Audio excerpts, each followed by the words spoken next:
Hello YouTube, it is your boy B to the 3 back with another kicking graphic novel review.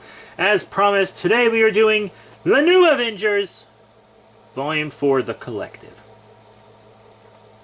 Very good stuff. It's got Ronan on the cover, but Ronan don't do anything in this book. Ronan's not in this book. Ms. Marvel is, so that's pretty cool. I'm going to give you a quick read up at the back. The might of a million mutants!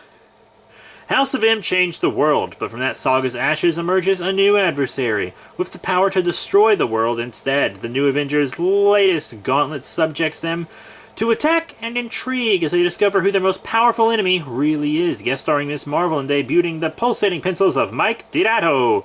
Collecting New Avengers 16 through 20, written by Brian Michael Bendis and illustrated by Steve McNiven and Mike Dirato. Good book. Daddy likey a lot. So this energy source crashes down in Alaska. This guy absorbs it, and then he just kind of goes across Canada, slaughters Alpha Flight, just kills them. It's insane. Alpha Flight dies in this book. It's crazy, dude. Excuse me. And it's going across the country. The entirety of the Avengers, including Sentry, are fighting it. Ms. Marvel's fighting it. You know how when Ms. Marvel absorbs enough energy, she becomes binary? One scuffle with this guy gave her enough energy to become binary, which is a lot. That's cosmic level power. Sentry was fighting him to a standstill in space. Fighting the Sentry to a standstill is a big deal. But it turns out that the guy, Michael, who absorbed all that energy, was actually a mutant who has the power to absorb energy. He never knew he was a mutant because he never came into contact with any type of special energy he could absorb. But that energy found its way to him, and it turns out it was all the powers of the mutants that were lost in House of M. They became energy. That energy made its way to him, so he had the powers of all the different mutants, but he couldn't think straight.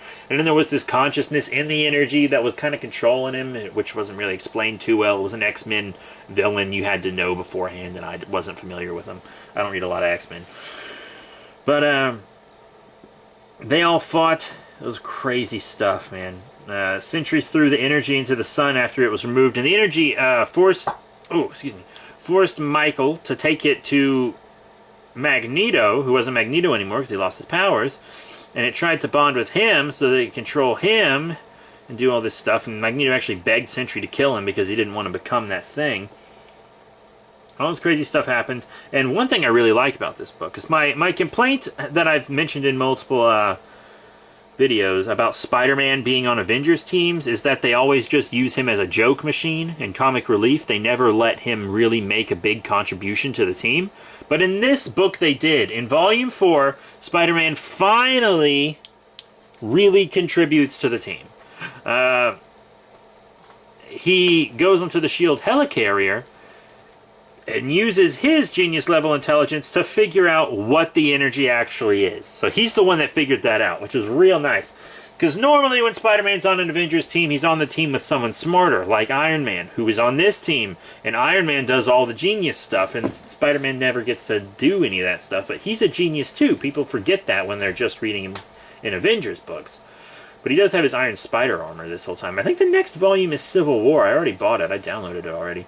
Yeah, I'm reading this run on Kindle.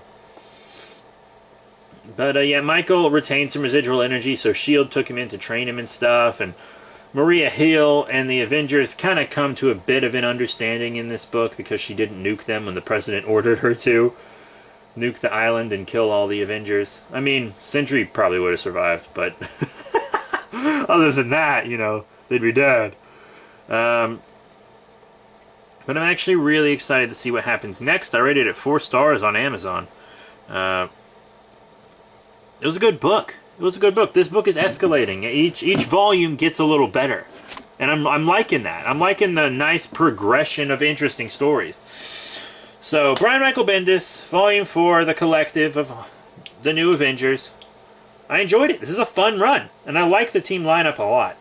So that's it. Thank you all very much for the support. Remember to rate, comment, and subscribe. Check out all the cool links in the description below. Facebook, Twitter, etc. next time we're going to be doing a Flash book. A Rebirth Flash book, a real recent one. So, we're going back to DC, but just for a sec, and then after DC I'll probably go back to Marvel. I just wanted to read this Flash book. So that's it. Thank you all once again. Please support us on Patreon so we can bring you more, better content faster. And I'll see you all later.